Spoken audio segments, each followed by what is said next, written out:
Hi mga sweethearts! So eto na, kaliligo lang natin at mamaya-maya magme-makeup na tayo, magbibihes para samahan natin si Petit sa isang bonggang-bonggang imbitasyon niya to join her sa Tomboy Philippines event. Yeah! Di ba nakakatuwa ano? Ang sumusuporta sa mga tomboy ay mga batla! Oo, syempre sino-sino pa ba naman ang magtutulungan? Eh di, yung magkakapatid na rin. Oo, syempre, me also as part of the LGBT as an ally. Ay, alay ka dyan, charot mo yung mukha mo. Kasi nga, oo, eto talaga yung dahilan. Oo. Yan, tignan nyo rito. O, di ba? May dahilan kung bakit kasama ako. Gulat ka, no? So, let's see. Siyempre, mamaya magkakaroon tayo ng balitaktakan sa backstage kasama ng mga makakasama natin.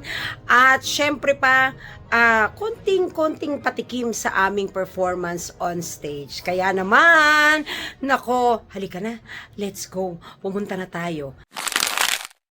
Yes, guys, nandito na ngayon tayo mga sweethearts sa event ng Tomboy Philippines. So, puntahan na natin yung mga makakasama natin as host, as mga performers today. Halika, samahan niyo ako. Ito oh. Ay, grabe, Petit with friends. Tsaka si Jessica Magician. Oh, si Bombadil. Ayan. Mga sweethearts, eto na sila. Nagtatrabaho ka. Opening mo ba din agad? Oh. Ay, galing ka pala? Galing ka? Nadami na natin. Hindi mo. Hindi ba may balbas na ako? Oo, yan. Si Bombading, of course. Bading din to. At syempre, Wala nakakaalam. ang sobrang walang nakakaalam. Si Warren kasi siya. Warren. Pero siya talaga si Poka kasi nga Poka. Totoo din naman. Hi, Rishoy Mase. At nakita mo yung phone. Pag orange. Ginobus ko to. Ginobus ko lang. Kayong dalawang mag-host ang tandem niyo. Yeah. Oh my But God. sobrang wala ng choice. Oo. Actually, hindi namin alam bakit kami kinukuha. Hindi namin alam. Wala kami connection, wala chemistry. Hindi naman kayo tomboy.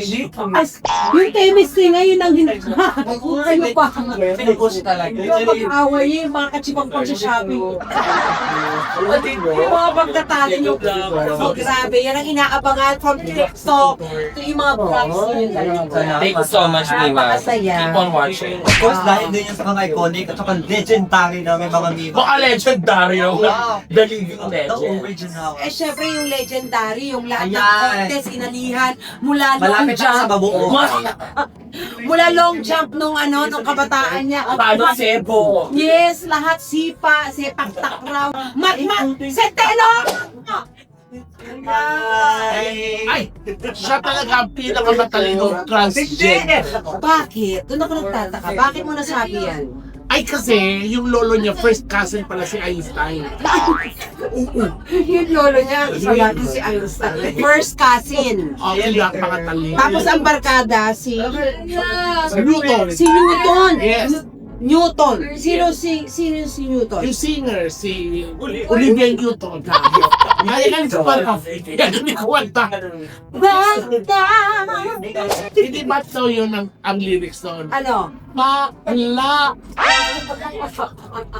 Diyos ko po, hindi na ako matapos mag-make. Grabe, di ba? Ang Tomboy Philippines, puro bakla ang guest. Na-outweigh. Na-outweigh ang mga... Totoo. Tang ibang klase magsuportahan ng LGBT. Kantaan mo naman yung mga kapatid natin na sinusuportan natin. Yung mga tomboy, yung kanta ng mga tomboy, kantaan mo. Yan. Ang mga Kagay yan. Diba? Ano? Hello. Ha? Yung hello man lang people, may tomboy. Hello, madlang people, my tomboy. Nabi.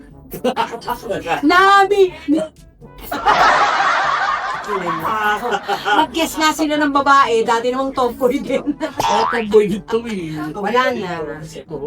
Saka eto, first transgender Ayan. na Eto. Sa Thailand. Oo. Oo, yan. Ang tamis-tamis niya. Kailangan lang may isang guhit na bigote. Siya yung nakipag-away sa passport. Ah! Siya yun? Yes. Yung binugbog ng isang damak. Ay, siya ba yun? Oo, pero hindi niya makasalanan kasi pinagtanggol niya yung karapatan niya. Totoo. Sa matter of misunderstanding kasi hindi niya alam yung lengguwahe. Oh my God. Language barrier. Hindi, pipi siya. Ah, pipi ba siya? Sign lang. I love the support of kabaklaan. Yes! Pero alam nyo ba, mga guys, ang nagsimula ng LGBT pala dito sa Pilipinas ay mga to. Akala ko na ano Yes, sila sila, LGBT. sila ang unang-unang nagtatag ng LGBT. Oo. Kaya, Sino? Kaya nauna sa L. Oo, kaya medyo kahit papano, may utang din tayo sa kanila. So, anong nauna sa LGBT? L, kasi lesbian. Ah, okay. Oo. So, ang sumunod sa LGBT, L. LLOP. Naging album. Kasi alpabeto na lang, di ba? Pero, di ba, pero naman alam ko, naririnig ko sa spot, may ibig sabihin ng mga bakla. Yes. Anong ibig sabihin ng bakla? Bakla. Ano? Ang ibig sabihin ng bakla, Ay, bahagi ka ng lahat. ayun ang bakla. Bakala, bahagi ka ng lahat. First time listening. Oo. Diba? Ano naman ang ibig sabihin ng tomboy? Mahala din kayo mag-isip ng sarili niyong alamat. Grabe siya, no? Bago kami magpunta ng entablado, at least nakita niyo na ang backstage. Walang backstage! Wala! Kami lang. Wala. Pet lang to. Tsaka ang gwapo. Gwapo? Gwapo. Ito, Eto, nakakaloka Ito mas pa. gwapo.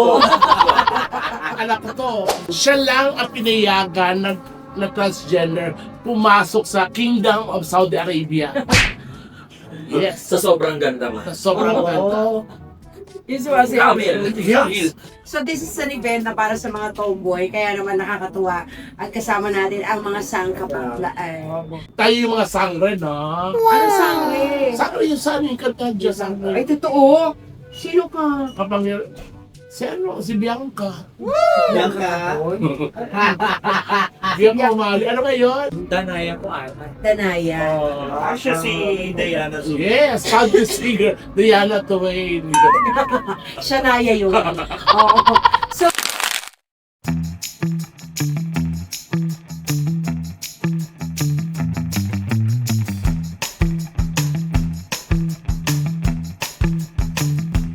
Oo. Hi there! Are you from the Philippines also? You look so different. Parang ko kasi bakit ang usa? Ano ba? Tanungin mo muna siya kung marunong magsan. Do you know how to speak? Siyempre naman! Hindi naman tatangan-tangan niya. Lagi ba ng ganyan yung kumakan ng usa? Alay mo naman. Diba? Excuse me. Can we talk to you, mister? Okay. Okay daw. Among the rest, you look very much eccentric. Huh? I mean, you look very much peculiar. Oh, dami mong ginagamit na salitang hindi ko lagi narinig sa'yo. Come on, mister. You can talk to your big mama. Talk to me, or you won't ride me. Nabuhay din sa Pilipinas. Ay! Totoo ba? Ate, nagpagawa ko naman yung turn mo. Oo! Alam naman natin din ang habang nidyang passport lang. Visa lang. Hindi naman. Welcome. Come to here. Talk to me. Sir, I just want to ask you, are you also, why are you supporting this, oh, paano doon man? Parang bobo. Ayun na. Alam mo, artista, kahit nasa Cruz versus Cruz na ngayon, tsaka ikaw dito, pero bobo. Siyempre yung mga role ko, kamuhay. The first time I saw you right now, I think I am beginning to like you. Oh my God, nandiyan yung asawa. It's so really hard for me to fall if somebody won't love me after all. Oh, How do you like me, Radio?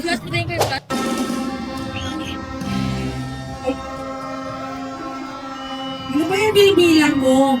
Ang binibilang ko, yung pumalakpak. No.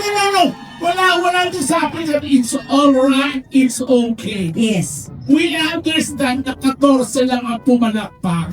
Bakit Kasi hindi naman talaga kami professional singers. Mga bold star kami. Talaga na naman. Pero kasi kaya sinabi, wala nang sasarapas isang performer na after ng performance, pinapalak. May nagsabay-sabay yung ganon. Oh, kaya naman, welcome to Mr. Tomboy Philippines! Yes! Who says that size doesn't matter? And to set the fire on stage, applause everyone for Sweetheart